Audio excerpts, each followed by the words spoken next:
அறிவியல் பூர்வமாக விஞ்ஞானபூர்வமாக கடவுள் இல்லை என்று அவர் நிரூபிச்சிட்ட மாதிரி ஒரு தரப்பு பேசுகிறாங்களே. கடவுள் நம்பிக்கையே வந்து தவறு அப்படின்னு நிரூபிக்கணும். மதங்களை ஆராய்ச்சி பண்ணி திருக்குறானை அதே கோணத்தில் எடுத்து ஆராய்ச்சி படிச்சு பார்த்துட்டு அவங்க என்ன முடிவுக்கு வராங்கன்னு சொன்னா, ஒரு கட்டத்திலையும் உண்மைன்னு ஒன்று இருக்குன்னு சொன்னா அதை ஏத்துக்கணும் என்பது ஒன்று தான் சாய்ஸ். உண்மையை மறுக்கிறதுங்கிறது பொருத்தமானதே கிடையாது. அது ஒரு சாய்ஸ்னே சொல்றது பொருத்தம் இல்ல. அப்ப எனக்கு சாய்ஸே கூட இல்ல. உண்மைன்னு ஒன்று இருக்குது, அதை ஏத்துக்கணுங்கிறது மட்டும்தான் எனக்கு சாய்ஸ். ஆகவே வேற வழி இல்ல, நான் ஏத்து தான் ஆகணும். ஆகவே நான் முஸ்லீம் ஆயிட்டேன், அந்த குரானை ஏத்துக்கிட்டேன்னு சொல்றாங்க. இப்போ நீங்க பாத்தீங்கன்னு சொன்னா இந்த திருக்குரான் வசனம் நீங்க ஒன்று சொன்னீங்க, அதாவது சூரா முல்க் என்று சொல்லக்கூடிய அத்தியாயத்தில் அழகான முறையில் இறைவன் சொல்லி காட்டுகின்றான். இந்த வசனத்தில் என்ன சொல்லப்படுதுன்னு சொன்னால், அல்லதி ஹலக்க சபுக சமாவாத்தின் திபாக்கா, அவன் இறைவன் எப்படிப்பட்டவன் என்று சொன்னால் வானத்தை வந்து 7 அடுக்குகளாக அவன் படைத்தான். மா தராஃபி ஹல்கி ரஹ்மான் மின் தஃபாவுத், அவனுடைய படைப்பில் நீங்கள் என்ன பார்க்க முடியாது, எந்த குறைபாடையும் பார்க்க முடியாது, குறைபாடே கிடையாது. அப்போ விஞ்ஞானிகள் பார்த்து தான் சொல்கிறாங்க, உள்ள ஆராய்ச்சி பண்ணி போக போக தொடர்ந்து அற்புதத்தையும் ஒரு நுணுக்கமான கட்டமைப்பையும் ஒரு அழகையும் வசீகரிக்கக்கூடிய ஒரு ஒரு ஒரு கோணத்தை தான் நம்ம பார்க்குறோமே. எல்லாமே தொடர்ந்து ஆச்சரியப்படுத்துது எங்களை, தொடர்ந்து எங்களை வியக்க வைக்குது அப்படின்ற கோணத்தை தான் சொல்கிறாங்க. எ பியூட்டிஃபுல் யூனிவர்ஸ் அப்படின்ற மாதிரிலாம் ஸ்டீஃபன் ஹாக்கிங் தன்னுடைய கடைசி இன்டர்வியூவில் சொன்னதாக கூட இப்போது லேட்டஸ்ட்டாக சில செய்திகளை நம்ம பார்க்குறோம். அப்புறம் இறைவன் எப்படி சொல்லி காட்டுறான் பாருங்கள், ஃபர்ஜியில் பசர ஹல் தரா மின் ஃபுத்தூர், உங்களுடைய பார்வையை நீங்கள் மீட்டு பாருங்கள், திரும்ப பாரு. எதை பார்க்கணும், இறைவனுடைய படைப்பணி பாரு. ஏதாவது குற்றம் குறை இருக்குதா அப்படின்னு பாரு. இருக்குமா குற்றம் குறை? எந்த குற்றம் குறையும் இருக்காது. அடுத்து இறைவன் சொல்லி காட்டிங்கன்னா சும்மர்ஜியில் பசர கர்ரத்தைன், மீண்டும் 2வது முறையாக உங்கள் பார்வையை மீட்டி பாருங்கள், திரும்பியும் பாருங்கள், தொடர்ந்து நீ நுணுக்கமாக பாரு. பார்த்தா என்ன நடக்கும், என் கலிபு இலைக்கல் பசரு ஹாசியன் ஒஹு ஹசீர், இந்த பார்வை உன்னிடம் களைப்படைந்து சிறுமைப்பட்ட முறையில் திரும்பி வரும். அப்போ இறைவனுடைய படைப்பு அவ்வளவு மகத்தானது, அதில் எந்த குறையும் பார்க்க முடியாது. பார்வை தான் களைப்படைஞ்சு திரும்பி வரலாமே. எவ்வளோ நீ பார்த்தாலும் தொடர்ந்து அற்புதத்தை பார்க்கலாம், தொடர்ந்து ஒரு அழகை பார்க்கலாம், ஒரு கட்டுக்கோப்பை பார்க்கலாம். ஆனால் எதை பார்க்க முடியாது, எந்த குறைபாடையும் பார்க்க முடியாது. இது இறைவனுடைய வார்த்தை, இது இறைவனுடைய வார்த்தை, எல்லாத்தையும் படைச்ச இறைவனுடைய வார்த்தைகள். அப்போ இறைவன் அழகாக சொல்லி காட்டுறான், இதான்ப்பா நிலைமைன்னு. இப்போ பெரிய விஞ்ஞானிகள் என்ன சொல்கிறாங்க, there is a beauty, underlying beauty, ஒரு ஆழமான வசீகரிக்கக்கூடிய ஒரு அறிவியல் அழகு அதில் இருக்குது அப்படின்னு சொல்கிறாங்க. அதனால தான் இந்த பால் டேவிஸ் போன்ற இவங்களாம் என்ன சொல்கிறாங்கன்னா, இந்த மாதிரிப்பட்ட ஒரு வசீகரிக்கிற ஒரு ஒரு நுணுக்கமான அழகு இருக்குல்ல, அப்போ இதுக்கு வந்து ஏதோ ஒரு காரணம் இருக்கணும். ஆனால் விஞ்ஞானிகள் பொதுவாக என்ன சொல்கிறாங்க, இந்த பிரபஞ்சத்துக்கு ஏதாவது பர்பஸ், இந்த பிரபஞ்சம் இருப்பதற்கு ஏதாவது நோக்கம் இருக்குதான்னு கேட்டால் எந்த நோக்கமும் கிடையாது, அது சும்மா பிளைண்டு, ஒரு ஃப்ளூக், ஒரு ஆக்சிடெண்ட் அப்படி வந்துருச்சுன்னு சொல்கிறாங்க. அப்போ பால் டேவிஸ் சொல்கிறார், அப்படி இருக்கிறது பொருத்தம் இல்லை. ஏன்னா நம்ம இவ்வளோ ஆழமான முறையில் ஆராய்ச்சி செய்து இப்படி வசீகரிக்கிற ஒரு அறிவியல் அழகை நம்ம பார்க்குறோம். அப்போ ஏதோ ஒரு காரணம் இருக்கணும். எந்த காரணம் இல்லைன்னு சொன்னால் நம்ம விஞ்ஞானம் செய்கிறதே வந்து யூஸ்லெஸ், ஒரு பயனற்ற ஒரு வேலை தான். விஞ்ஞானிகள் வந்து விஞ்ஞானத்துக்கு நேரத்தை செலவழிக்கிறது, ஒரு யூஸ்லெஸ் விஷயத்துக்காக நம்ம நேரத்தை செலவழிப்போம். எனக்கு அப்படி தோணல. ஏதோ ஒரு ஒரு ஆழமான பால் டேவிஸ் அப்படிங்கிற அந்த அறிஞர் வந்து ஆழமான ஒரு ரகசியம் இருக்குது அதில் அப்படின்னு. அது ரகசியம் இருக்குது. அது என்னது, அது எல்லாத்தையும் படைச்ச இறைவன் யாருன்னு புரிஞ்சுக்கிறணும், அதை விளங்கி அவனுடைய கட்டளைக்கு ஏற்ப நடக்கணும். இதுதான்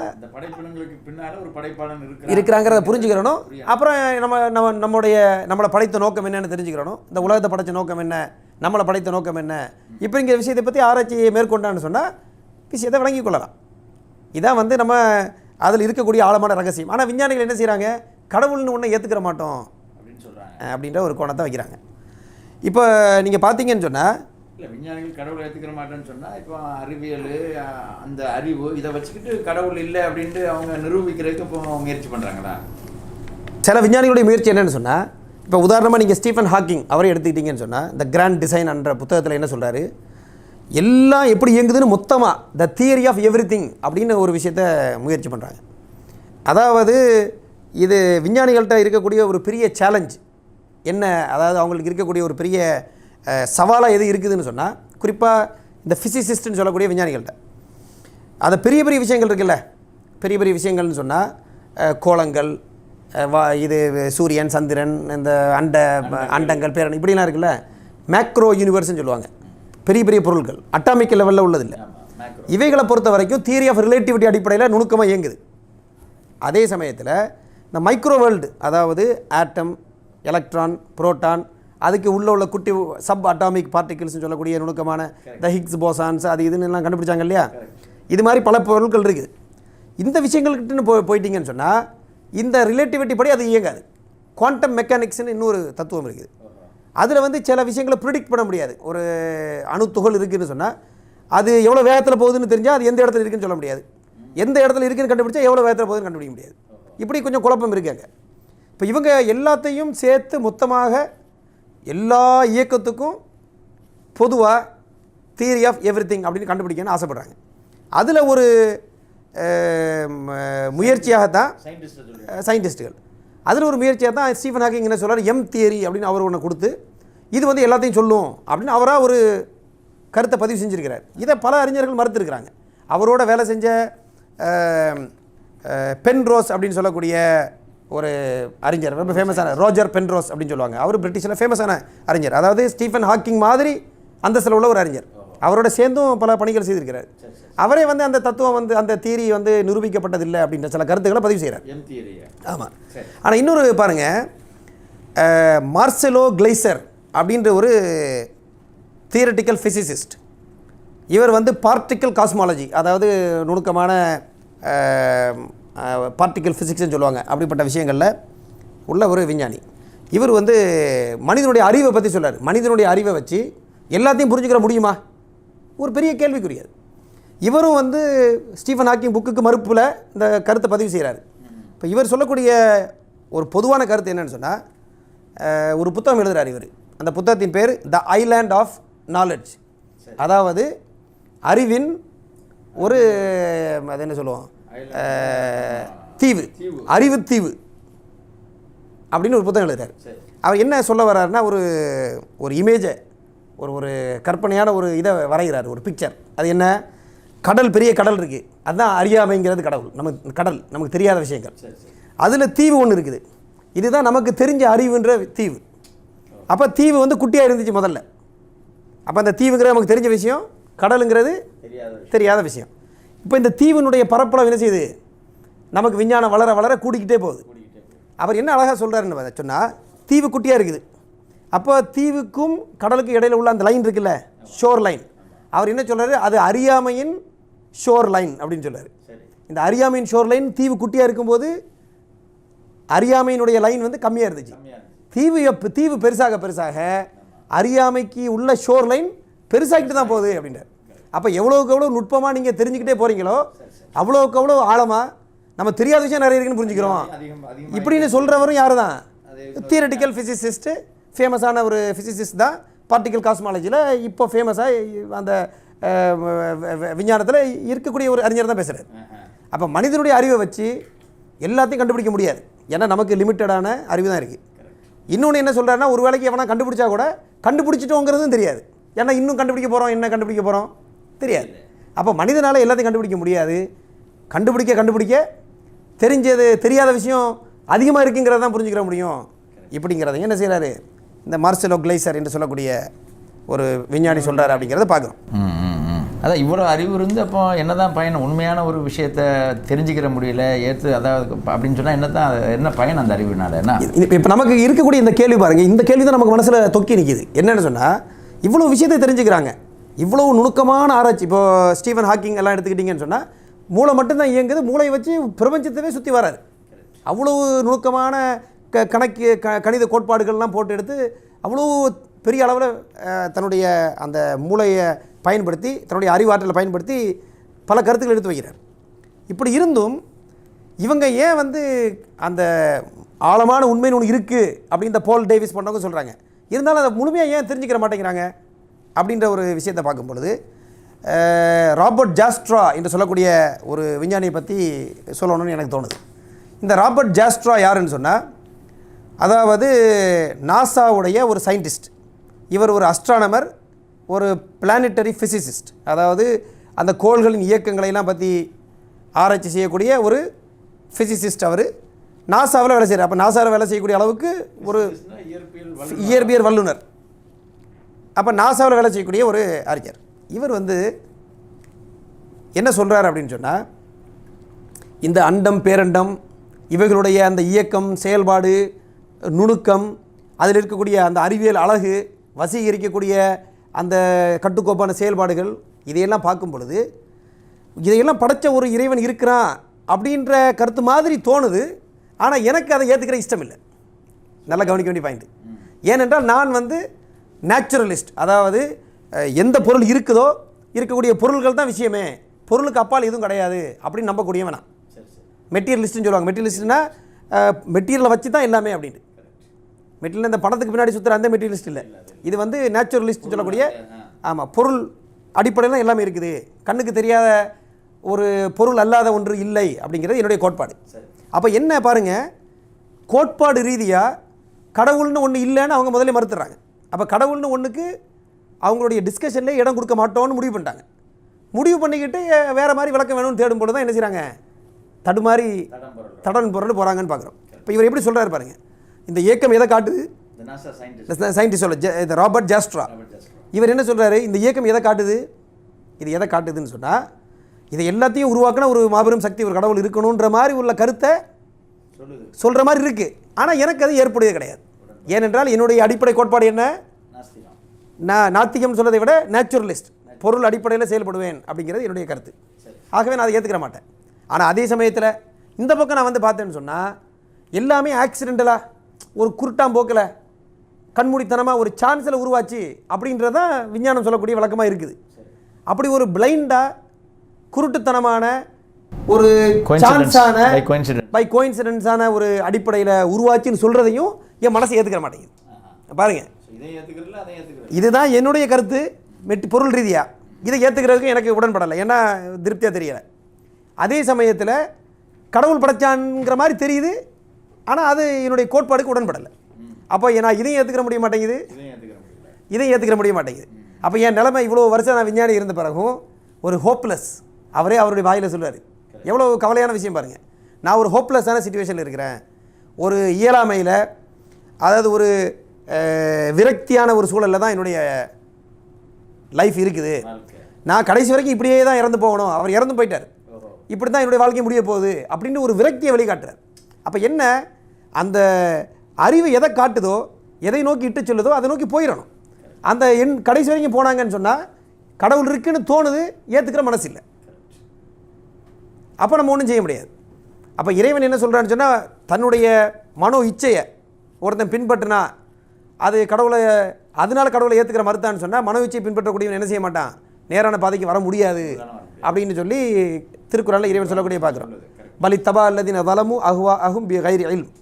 அவர்கள் வழி தவறிய மக்கள், அவங்க என்ன செய்கிறாங்க, அநீதி இழைக்கக்கூடிய அந்த மக்கள் என்ன செய்கிறாங்க, தங்களது மனோ இச்சையை பின்பற்றுகிறார்கள் அப்படின்னு இறைவன் சொல்லக்கூடிய விஷயத்தை பார்க்குறோம். அப்போ இப்படிப்பட்ட காரணங்கள் இருப்பதை பார்க்குறோம். அதே சமயத்தில் இன்னொரு விஞ்ஞானியுடைய, ஒரு பெரிய ஃபிலாசபருடைய ஒரு செய்தியை உங்களுக்கு சொல்வதாக இருந்தால், இவருடைய பேர் வந்து ஆண்டனி ஃப்ளூ அப்படின்னு பேர். இவர் ஏறக்குறைய என்ன செஞ்சுருக்கிறாருன்னு சொன்னால், ஒரு 50 வருஷமாக நாத்திகத்துக்காக ஆதரவாக பல கருத்துக்களை பதிவு செஞ்ச ஒரு வேகமான முன்னணியில் இருந்த வலிமையான ஒரு விஞ்ஞானி, ஒரு ஃபிலாசபர், ஒரு தத்துவ அறிஞர். அவர் பல கருத்துக்களை பதிவு செஞ்சுருக்கிறாரு. ஃபிலாசபி ஆஃப் ரிலீஜியன் சம்மந்தமாக, கடவுள் சம்மந்தமாக மறுத்து பல கருத்துக்கள் எழுதியிருக்கார். எழுதிட்டு அவர் என்ன சொல்கிறாருன்னா, நான் வந்து ஒரு கோட்பாடை பின்பற்றுறேன். அது என்ன கோட்பாடு? Follow the evidence wherever it leads. அதாவது எந்த ஒரு ஆதாரம் இருந்தாலும் அது எதை நோக்கி இட்டு செல்கிறதோ அங்கே போகணும். நம்மளுடைய தனிப்பட்ட வெறுப்புக்கு இடம் கொடுக்கக்கூடாது. அது எங்கே காட்டுதோ நான் அங்கே போய் சேர்ந்துடணும். வெறுப்புக்கு இடம் கொடுக்காம ஆதாரம் இட்டு செல்லக்கூடிய வரைக்கும் நம்ம போகணும்னு சொல்கிறார் அவர். இப்படிங்கிறது இந்த ஆண்டனி ஃப்ளூனுடைய ஒரு ஃபிலாசபி, நல்ல ஒரு கருத்து. ஆமாம். அப்போ இதில் பல வருஷமாக அவர் இருந்த பிறகும் தொடர்ந்து இந்த விஞ்ஞான உண்மைகள், விஞ்ஞான கண்டுபிடிப்பு, குறிப்பாக டிஎன்ஏ, அதில் இருக்கக்கூடிய இன்ஃபர்மேஷன், அது எங்கேருந்து வந்துச்சு, அது மாதிரி இந்த பயாலஜிக்கல் அந்த லைஃப்பில் உள்ள அந்த இன்டெலிஜென்ஸ், அதனுடைய அந்த டிசைனில் இருக்கக்கூடிய விஷயங்கள், இதெல்லாம் தொடர்ந்து ஆராய்ச்சி பண்ணி பார்க்கும் பொழுது அவர் சொல்கிறார், என்னால் வந்து கடவுளை மறுக்கக்கூடிய சூழலில் இருக்க முடியலை. அப்போ எனக்கிட்ட வந்து இந்த ஆதாரங்கள் எதை காட்டுதுன்னா, கடவுள் ஒருத்தர் இருந்தாக வேண்டும் அப்படிங்கிற திசையை நோக்கி என்னை தள்ளிருச்சு. அப்படின்னு சொல்லி கடைசியில் என்ன செய்கிறாரு, there is a God, there is no காடுன்னு போட்டு நோவை கட் பண்ணி ஏ அப்படின்னு போட்டு ஒரு புத்தகம் எழுதுறார். எழுதின பிறகு அவரை வந்து விஞ்ஞானிகள் மட்டத்தில் நிறைய குறை சொல்லி பேசுனாங்க. பட் அவர் அதை ஏற்றுக்கறல. அவர் சொன்னார், என்னை பொறுத்த வரைக்கும் நான் வந்து எவிடன்ஸ், அதாவது ஆதாரங்கள் எனக்கு எங்கே இட்டு சொல்லுதோ அதை நோக்கி தான் நான் வந்திருக்கிறேன் அப்படின்னு சொல்லி அவர் வந்து கடவுள் நம்பிக்கை உடையவராக மாறுறாரு. ஆனால் கடவுள் நம்பிக்கையிலையும் பல பிரச்சனைகள் இருக்குது. ஆனால் மொத்தத்தில் இங்கே இந்த இவருடைய கருத்தை நம்ம பதிவு செய்யக்கூடிய காரணம் என்னன்னு சொன்னால், கடவுள் நம்பிக்கை நோக்கி இட்டு கொண்டு வரும் அப்படின்ற ஒரு கருத்தை செய்கிறோம்.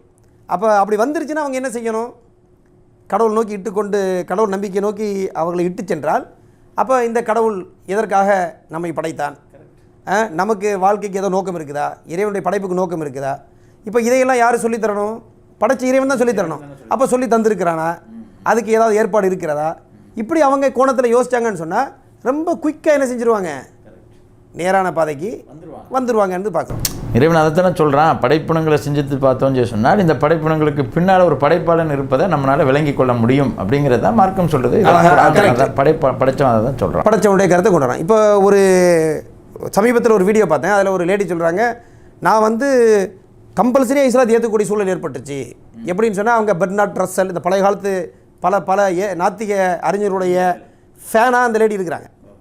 அப்படி இருந்துக்கிட்டு கடவுள் நம்பிக்கையே வந்து தவறு அப்படின்னு நிரூபிக்கணும், அது எல்லாமே முட்டாள்தனமாது அப்படின்னு நிரூபிக்கணுங்கிற அடிப்படையில் பல மதங்களை ஆராய்ச்சி பண்ணிவிட்டு திருக்குறானை அதே கோணத்தில் எடுத்து ஆராய்ச்சி பண்ணுறாங்க.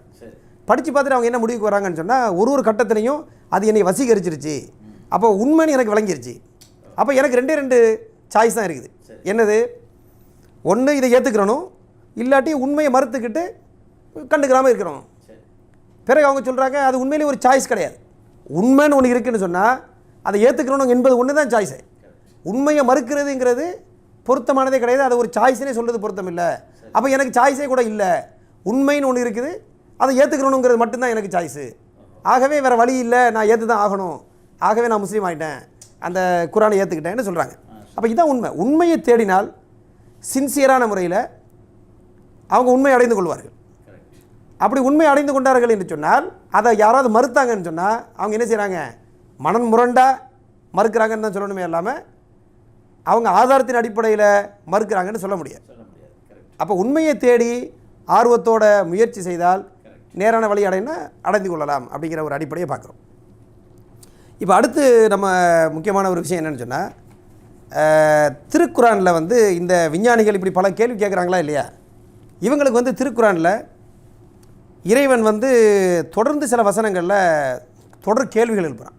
இந்த கேள்வியை தான் நான் உங்கள்கிட்ட சுட்டி காட்டணும்னு ஆசைப்பட்டேன். அது எந்த அத்தியாயம் என்று சொன்னால், சூரா தூர் என்று சொல்லக்கூடிய அத்தியாயத்தில் தொடர்ந்து சில கேள்விகளை இறைவன் சொல்லி காட்டுறான். அந்த கேள்விகளை பாருங்கள் எவ்வளோ அற்புதமாக. இப்போ உதாரணமாக ஸ்டீஃபன் ஹாக்கிங்குடைய சில வசனங்கள்லாம் நம்ம பேசி கோடிட்டு காட்டணும். இந்த வசனங்களும் திருக்குறான் எப்படி கேட்குதுங்கிற கேள்வி நீங்கள் பார்த்தீங்கன்னு வைங்க, ரொம்ப துல்லியமாக அப்படியே செவி பறையில் அடித்த மாதிரி அந்த கேள்விகள் இருக்குது அப்படிங்கிறத பார்க்குறோம். அதான் அற்புதகரமான விஷயம். இப்போ இறைவன் வந்து குரானில் பார்த்தீங்கன்னா சூரா தூர் என்று சொல்லக்கூடிய அந்த அத்தியாயத்தில் 35வது வசனத்தில் சொல்கிறான் பாருங்கள், அம் ஹுலிகு மின் கைரி ஷெய்இன் அம் ஹுமுல் ஹாலிகூன். இந்த இதுக்கு என்ன அர்த்தம், அவர்கள் வெறுமையிலிருந்து நத்திங்கிலிருந்து படைக்கப்பட்டார்களா, அல்லது அவர்களே படைப்பாளர்களா, அதாவது அவர்களே தங்களை படைத்து கொண்டார்களா. அப்போ நீங்கள் அந்த ஸ்டீஃபன் ஹாக்கிங்குடைய முதல் வசனத்தை பாருங்கள், it can create it self from nothing, அது தன்னைத்தானே அது உருவாக்கி கொள்கிறது, வெறுமையிலேருந்து வருகிறதுன்னு சொல்கிறான். அது ரெண்டுமே முட்டாள்தனமான ஒரு கருத்து அப்படிங்கிறத பார்க்குறோம். எதுவுமே இல்லைன்னு சொன்னால் நத்திங்லேருந்து நத்திங் தான் வரும், நத்திங்லேருந்து சம்திங் ஒரு காலத்துலேயும் வராது. அப்போ இதில் பார்த்தீங்கன்னா அம்ஹுலிக்கும் மின் கைரி ஷெய்இன், அவர்கள் வெறுமையிலேருந்து வந்தார்களா, முடியாது, வர முடியாது. அல்லது அவர்களை படைத்து கொண்டார்களா, படைக்க முடியாது.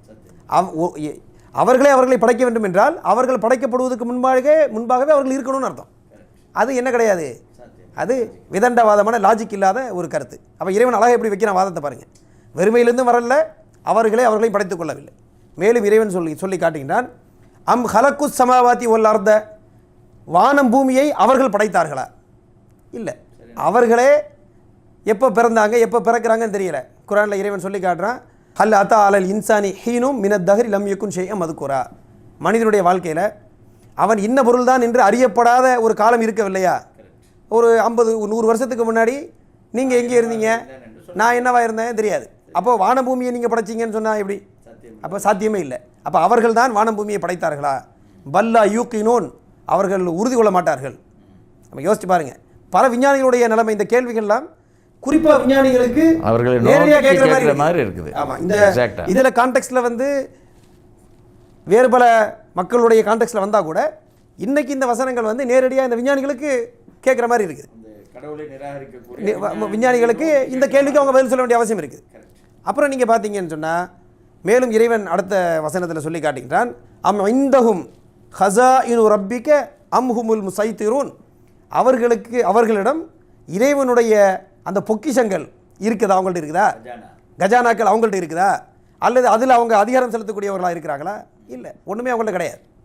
அது மாதிரி இறைவன் இன்னொரு ஸ்டெப்பில் போய் கேட்குறான், அம்லகும் சுல்லமுன் எஸ்தமியூன ஃபீஹி ஃபல்யத்தி முஸ்தமிஉஹும் பி சுல்தானி முபீன், அவங்கள்ட்ட வந்து வானத்தில் ஏறி போகிற மாதிரி ஏதாவது ஏணிப்படி இருக்குதா? ஏணிப்படி இருந்தால் அதில் அவங்க மேலே ஏறி போய் அங்கே வானத்தில் பேசக்கூடிய ரகசியங்களெல்லாம் கேட்குறாங்களா? அப்படி கேட்டாங்கன்னு சொன்னால் கேட்ட ஆட்களை வர சொல்லுங்கள், தெளிவான அத்தாட்சியோடு கொண்டு வந்து காட்டுங்க அப்படின்ட்டு இறைவன் சொல்லதை பார்க்குறோம். இந்த விஞ்ஞானிகள்லாம் சேர்ந்து என்ன பண்ணாங்கன்னு சொன்னால் செட்டி, அதாவது search for extraterrestrial intelligence அப்படின்னு சொல்லி ஒரு ஆமாம் அமெரிக்காவில் உலகத்தில் உள்ள பல பகுதியில் வச்சுருக்கிறாங்க. அந்த அமெரிக்காவில் இந்த ஆர்கனைசேஷன் இருக்குது. அப்படி ஒரு அமைப்பு நடத்துகிறாங்க. அதில் வந்து பெரிய பெரிய ரேடியோ டெலஸ்கோப்னு சொல்லக்கூடிய அந்த டெலஸ்கோப்புகளெல்லாம் வைத்து வானத்திலிருந்து எப்படி மனிதன் வந்து இன்டெலிஜென்ட்டான ஒரு உயிராக இருக்கிறானோ, இது மாதிரி வேறு பல கிரகணங்களில் யாராவது இருந்தாங்கன்னா ஏதாவது கம்யூனிகேஷன் வராதா? கம்யூனிகேஷன் சொன்னால் இப்போ 1 2 3 4 இப்படி ஒரு வரிசையான நம்பர், இப்படி ஏதோ ஒரு ஒரு ஒரு வகையில் ஒரு மெசேஜ் வந்துடாதா அப்படின்னு பார்க்குறாங்க. இது வரைக்கும் எந்த மெசேஜும் கிடைக்கல. அதனால நாசா ஃபண்டு பண்ணுறது வரைக்கும் நிறுத்திட்டாங்க. சரிங்களா? இப்போ இறைவன் இங்கே கேட்குறா, உங்களுக்கு வானத்தின் ரகசியம் தெரிஞ்சால் கொண்டு வா, ஆதாரத்தோடு கொண்டு வா அப்படின்னு இறைவன் இங்கே சவால் விடக்கூடியதை பார்க்குறோம்.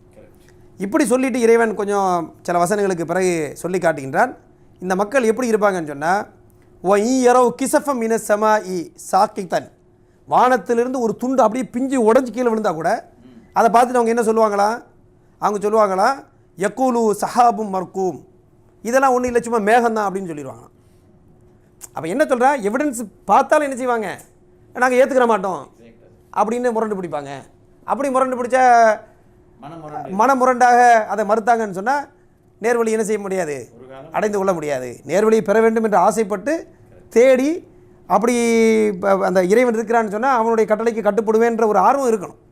அப்போ தான் நேர்வழியை பெற முடியுமே. இல்லாமல் மனமுரண்டாக இருந்தான்னு சொன்னால் பெரிய ஆதாரம் கிடைச்சாலும் என்ன செய்வாங்க, அதை அந்த ஆதாரத்தை ஏற்றுக்கிற மாட்டோம். இவர்கள் தான் அந்த மனோ இச்சையை கடவுளை ஆக்கி கொண்டவங்க. அப்படி மனோ இச்சை கடவுளாக்கி கொண்டவங்க, அதாவது ஒன்று கடவுளுக்கு இறைவனுக்கு கட்டுப்படணும், இல்லாட்டி தங்கள் மனோ இச்சை கட்டுப்படுறாங்கன்னு சொல்லணும். அதனால தான் அந்த ராபர்ட் ஜாஸ்ட்ராங்கர் என்ன சொல்கிறாரு, எனக்கு நம்புகிற மாதிரி இருக்குது ஆனால் மனசு ஏற்றுக்கிற மாட்டேங்குது. அப்போ ஏன் மனசுக்கு நான் கட்டுப்படுறேன்னு அர்த்தம். அப்போ ஆனால் இங்கே போனோன்னு சொன்னால் விளக்கமும் பொருத்தம் இல்லை. அப்போ நான் ஒரு விரக்தியான அப்படிங்கிறத வெளிப்படையாக சொல்கிறார். அந்த மாதிரி பால் டேவிஸுங்கிறவர் அந்த ரகசியத்தை எனக்கு புரிஞ்சுக்கிற முடியலை அப்படின்னு ஒரு துணியை காட்டுறதை பார்க்குறோம். அப்போ அந்த ஒரு ஏக்கம் ஆதங்கத்தில் தான் நிற்கிது. அப்போ ஒரு காலத்துலையுமே திருப்தியாக ஒரு முடிவுக்கு வர முடியாது. இறைவன் இருக்கிறான், அந்த இறைவனுடைய ஏற்பாடை விளங்கி இறைவனுடைய வழிகாட்டத்தில் பெற்றுக்கொள்ளாத வரைக்கும் மனசு என்ன செய்யாது, திருப்தி அடையாது. இறைவனை ஏற்றுக்கொள்ளாத அதே சமயத்தில் நல்ல ஒரு தலை சிறந்த விஞ்ஞானிகள் என்று போற்றப்படக்கூடிய நிலை இதுதான். கடைசியில் உள்ளத்தில் டீப் இன்சைட் அவங்க உள்ளத்தில் இப்போ ஐன்ஸ்டீன் பாருங்கள், ஏன் புரிஞ்சுக்கிற மாதிரி இருக்குது, இது ஒரு பெரிய மிஸ்ட்ரியாக இருக்குது, ஒரு திருப்தி வரல. இப்போ அலாபி திக்கிரிலாய் தத்துவ இன்னுல் குலூப், அப்போ இறைவனுடைய அந்த நினைவு, இறைவன் படைத்தவன், அவனுக்கு கட்டுப்படணும் அப்படிங்கிற மாதிரி கோணத்தில் அதை ஏற்றுக்கொண்டால்தான் உள்ளத்தில் வந்து ஒரு டீப்பான அமைதி கிடைக்கும். அப்படி இல்லைன்னா எவ்வளோ பெரிய விஞ்ஞானியாக இருந்தாலும் அங்கே எங்கே போய் நிற்கிது, அது ஒரு ஒரு திருப்தி இல்லாத ஒரு தன்மை அங்கே நிற்கிது. இதை வெளிப்படையாக சொல்கிறாங்க. இப்போ நம்மளுடைய கருத்து கிடையாது, விஞ்ஞானிகள் சொல்லக்கூடிய கருத்துக்களில் அவங்களையும் வெளிப்படுத்தக்கூடிய இயலாமை, ஒரு ஆதங்கம், ஒரு ஏக்கம், இதை தான் நம்ம பார்க்குறோம். அப்போ இப்படிப்பட்ட மக்களை பற்றி இறைவன் கடைசியில் என்ன சொல்கிறான், ஃபதருஹும், நீங்கள் அவங்கள விட்டுருங்க, நபியை நீங்கள் அவங்கள விட்டுருங்க. எது வரைக்கும் விடணும், ஹத்தா யுலாக்கு யௌமஹும் உள்ளதி ஃபீஹி யுஸ்ஆகூன், அவர்கள் எந்த நாளில் மயங்கி விழுவாங்களோ, இறைவனை சந்திக்கக்கூடிய மறுமை நாளை பற்றி இறைவன் பேசுகிறான், அந்த நாள் வரைக்கும் அவங்கள விட்டுருங்க. யௌமலா யுகுனி அன்ஹும் கைதுகும் ஷெய் ஆ ஒலாஹும் யுன்சரூன், அவங்களுடைய சூழ்ச்சி எந்த பயனையும் அவங்களுக்கு தராது அந்த நாளில். அவர்கள் உதவி செய்யப்படவும் மாட்டார்கள். அப்படிப்பட்ட நாளை சந்தித்து உண்மையை விளங்குவாங்க. ஆனால் ஒரு விஷயத்தை நல்லா யோசிச்சு பாருங்கள், உண்மையை வந்து எப்போ விளங்குறோங்கிறது முக்கியம். இப்போ உயிரோடு இருக்கும்போது உண்மையை விளங்குனா அதை வச்சு அதை ஏற்றுக்கொண்டால் அதன் அடிப்படையில் வாழ்க்கையை திருத்தி இறைவனுக்கு கட்டுப்பட்டு நடந்துட்டால் வெற்றி அடைஞ்சிடலாம். ஆமாம். ஆனால் அப்படி இதை ஏற்றுக்கிற மறுத்தாங்கன்னு சொன்னால் இறந்த பிறகு உண்மையை உணர்வாங்க கட்டாயமாக. ஆனால் அந்த சமயத்தில் திருத்தி வெற்றி அடைய முடியாது. அதுக்கு பதிலாக கை செய்தப்படலாம், எந்த பயனும் இல்லை, எந்த பயனும் இல்லை. இப்படிங்கிற ஒரு அடிப்படையான ஒரு கருத்தை தான் நம்ம பார்க்கணும். கண்டிப்பாக. ஆக வந்து நம்ம அறிவில் சிறந்தவர்களாக இருக்கக்கூடிய விஞ்ஞானிகள் வந்து சொல்லக்கூடிய வாதங்கள்லாம் இதான், இந்த மாதிரி வாதங்களை தான் எடுத்து வைக்கிறாங்க. கடவுளில் வந்து இல்லை என்று நிரூபிச்சுட்டோண்டு வந்து மக்கள் நம்பக்கூடிய அளவுக்கு இன்னைக்கு மக்கள்கிட்ட தகவல்கள் ஒரு சில மக்கள்கிட்ட இருக்குது. ஆனால் உண்மையிலே அவங்களே ரெண்டாம் கட்டாந்தரமாக ஒரு நிம்மதி இல்லாமல் அவர்களுடைய கொள்கைக்கு மாற்றமாக அப்படி தான் இருந்திருக்கிறாங்க. ஏன்னா அப்படிப்பட்ட அடிப்படையில் தான் இருந்திருக்காங்க. இதனால தான் வந்து இப்படிப்பட்ட வானம் பூமி அண்ட சராசரங்கள் இவைகளை பற்றி உள்ள அந்த ஆராய்ச்சி மனிதனுக்கு எப்படிப்பட்ட ஒரு முடிவு கொடுக்கணும். இப்போ இந்த பால் டேவிஸ் அப்படிங்கிற அறிஞரை பார்த்தோம். இவரே கூட என்ன சொல்கிறாரு, எந்த காரணமும் இல்லை, எந்த பர்பஸும் இல்லை, சும்மா இருக்குது அப்படின்னு சொல்கிறது ஏற்றுக்கிற முடியல அப்படின்னு சொல்கிறார். அப்போ ஒரு நம்பிக்கையாளன் எந்த கோணத்தில் யோசிக்கணும் இந்த வானம் பூமியினுடைய படைப்புகளை ஆராய்ச்சி பண்ணி அப்படிங்கிறதுக்கு ஒரு திருக்குரான் வசனத்தை உங்களுக்கு நான் சொல்லி காட்ட ஆசைப்படுறேன். இந்த வசனத்தில் வந்து இறைவன் என்ன சொல்கிறான்னு சொன்னால் சூரா ஆல இம்ரான் என்று சொல்லக்கூடிய அத்தியாயத்தில் 191வது வசனம், அதுலேருந்து வரக்கூடிய சில வசனங்களை பார்க்குறோம். இறைவன் சொல்லி காட்டுகின்றான், அல்லதீன எதுக்குருவன் அல்லாஹ கியாமன் வ கூதன் வ அலா ஜுனூபிஹிம். அவர்கள் எப்படிப்பட்டவங்க என்று சொன்னால், இந்த வசனத்துக்கு முன்னாடி இறைவன் என்ன ஒரு வசனத்தை சொல்லி காட்டுகின்றான் என்று சொன்னால், இதான் அந்த ஸ்டார்டிங் பாருங்கள். இன்னஃபி ஹல்கி சமாவாத்தி ஒல் அர்தி ஒஹ்திலாஃபில் லைலி ஒன்னஹாரி ல ஆயாத்தில் உலில் அல்பாப். வானங்கள், அதாவது வானங்கள் பூமி இவைகள் படைக்கப்பட்டதிலும் இரவும் பகலும் மாறி மாறி வருவதிலும் யார் புத்தி உள்ளவர்களோ உலில் அல்பாப் அவர்களுக்கு அத்தாட்சிகள் இருக்கின்றன. அப்போ இறைவன் என்ன சொல்கிறான், இந்த படைப்பு இதெல்லாம் பார்க்குறீங்க, இது அத்தாட்சி இருக்குது, யாருக்கு இருக்குது, புத்தி உள்ளவங்களுக்கு அத்தாட்சி இருக்கிறது. இப்போ புத்தி உள்ளவங்களுக்குள்ள அத்தாட்சி எப்படி? இப்போ இன்னொரு வசனத்தை நீங்கள் பார்த்தீங்கன்னு சொன்னால் இறைவன் சொல்லி காட்டுகின்றார், இன்னமா யக்ஷல்லாஹ மின் இபாதிஹில் உலமா. இப்படி ஒரு வசனத்தை இறைவன் சொல்கிறான். இந்த வசனத்தினுடைய அர்த்தம் என்ன? நிச்சயமாக யார் அறிஞர்களாக இருக்கிறார்களோ அவர்கள் மட்டும்தான் இறைவனை சரியான முறையில் அஞ்சுவார்கள்.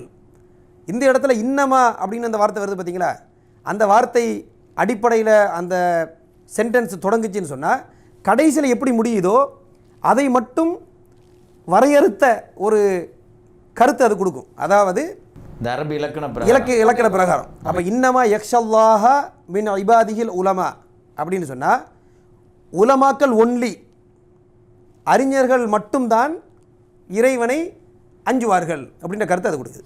அப்படின்னா என்ன அர்த்தம்? யார் இறைவனை அஞ்சக்கூடிய அளவுக்கு அவன் அறிவு விட்டு செல்லலையோ அவனை என்ன சொல்ல முடியாது, அறிஞர்னு சொல்ல முடியாது. அப்போ அறிவினுடைய பலன் என்ன? அது இறைவனை விளங்கி அவனுக்கு கட்டுப்பட்டு அவனை அஞ்ச வேண்டிய முறைப்படி அஞ்சுவதற்கு இட்டு செல்ல வேண்டும். அப்படின்னா தான் அது அறிவுன்னு அர்த்தம். அப்போ யார் அஞ்சவில்லையோ அவன் உலக பார்வையில் எவ்வளோ பெரிய புத்திசாலியாக இருந்தாலும் அவன் அறிவற்றவன் அப்படிங்கிறதான் இந்த வசனம் சொல்லக்கூடிய கருத்து. அறிவுக்கும் சொன்ன மாதிரி அது இல்லாததுக்குள்ள வித்தியாசம். ஆமாம், அந்த அறிவு வந்து இறைவனை விளங்கி கட்டுப்பட்டு அவனை அஞ்சி நடக்கக்கூடிய அதுக்கு இட்டு செல்லவில்லை என்று சொன்னால் அது அறிவே இல்லை, உண்மையான அறிவில்லை இப்படின்ற ஒரு பார்வையை நம்ம பார்க்குறோம். அப்போ இந்த அறிவாளிகளை பற்றி இறைவன் சொல்லும்போது என்ன சொல்கிறான், எப்படிப்பட்டவர்னு சொன்னால், அல்லதீன எதுக்குருன் அல்லாஹ கியாம வ கூதன் வாலா ஜுனூபிஹிம். அவர்கள் தங்களது இறைவனை அல்லாஹுவை அவர்கள் நின்ற நிலையிலும் அமர்ந்த நிலையிலும் சாய்ந்து படுத்த நிலைமையிலும் என்ன செய்வார்கள், நினைவு கூறுவார்கள். மேலும் என்ன செய்வாங்க, ஒயத்த ஃபக்கரூன ஃபி ஹல்கி சமாவாத்தி ஒல்லார். வானம் பூமியின் படைப்பை பற்றி என்ன செய்வாங்க, யோசித்து பார்ப்பார்கள். யோசித்து பார்த்துட்டு என்ன முடிவுக்கு வராங்க, என்ன சொல்லுவாங்க, ரப்பனா மா ஹலக்தஹாதா பாத்திலா. எங்கள் ரப்பே, எங்கள் இறைவனே, இதையெல்லாம் நீ வீணுக்கு படைக்கலை. வானம் பூமி அண்ட சராசரங்கள் எதை வீணுக்கு படைக்கலை. இன்றைக்கி பார்க்குறோம் விஞ்ஞானிகள் ரொம்ப எவ்வளோக்கு எவ்வளோ டீப்பாக ஆராய்ச்சி பண்ணுறாங்களோ அவ்வளோக்கு அவ்வளோ இது வீணுக்கு இல்லைன்ற ஒரு ஆழமான கருத்து மனசில் பதியுது. ஆனால் அதுக்கு முரணாக என்ன செய்கிறாங்க, முடிவுகளை எடுக்கிறாங்க. அப்போ அந்த எந்த கருத்து மனதில் பதியுதோ அந்த கருத்தை பின்பற்றி வந்தாலே என்ன செஞ்சிடலாம், உண்மையான முறையில் இறைவன் நோக்கி வந்துவிட முடியும் அப்படிங்கிறது தான் நம்ம இதில் விளங்கக்கூடிய விஷயம். அப்போ இதை வீணுக்கு படைக்கவில்லை.